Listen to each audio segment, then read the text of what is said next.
निकालना चाहिए। 24 घंटे में हम 6-7 घंटे सोते हैं, बाकी 18 घंटे लगातार हम बिजी रहते हैं घर के काम में, परिवार के काम में, कहीं के काम में।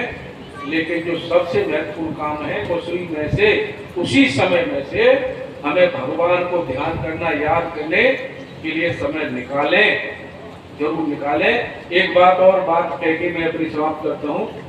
हम शाम को एक नियम बना लें, शाम को सोते समय भगवान से प्रार्थना कर ले इतनी कि हमसे, हे प्रभु आज दिन में कोई गलती हुई हो उसे हमें क्षमा कर, और फिर सो जाओ। और एक प्रैक्टिकल करके देख लेना आप सब लोग, जो जिसको मानता हो, राम को मानता हो, कृष्ण को मानता हो, हनुमान जी को मानता हो, देवी को मानता हो, जो जिसको मानता हो, शाम को सोते समय या कोई मंत्र जपता हो।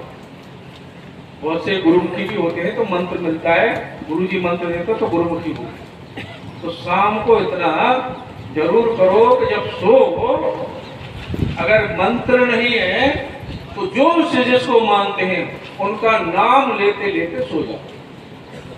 मंत्र है तो मंत्र जपते जपते सो जाओ।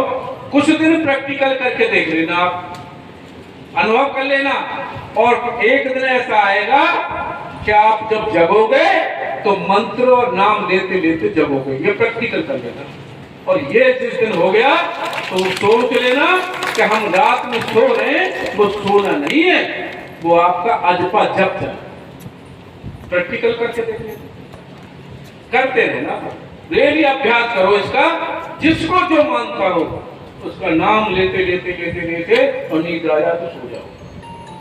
जरूर एक दिन ऐसा आएगा, आप जब जगोगे तो वो नाम आपका लेते लेते आप जगोगे। समझ लो, भगवान की कृपा हो गई। आप समझ लेना, उसी समय कृपा हो गई। और भगवान की कृपा मान लेना। बहुत से लोग कहते हैं कैसे माने भगवान की कृपा हो रही है। हमारा मन किसी गलत काम में सोचने को जा रहा है, विकृत हुआ है मन हमारा, जा रहा है, कहीं गलत भावना आ रही है।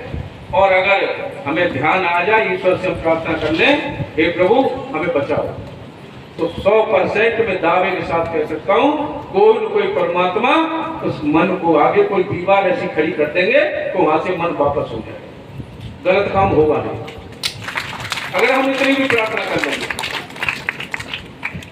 ये छोटी छोटी बातें हैं और ये हमें ध्यान में करना चाहिए, सीखना चाहिए। जो भी कथा कहते हैं व्यास जी, वो प्रयास करते हैं कि रोज हम कुछ नया सुनाएं।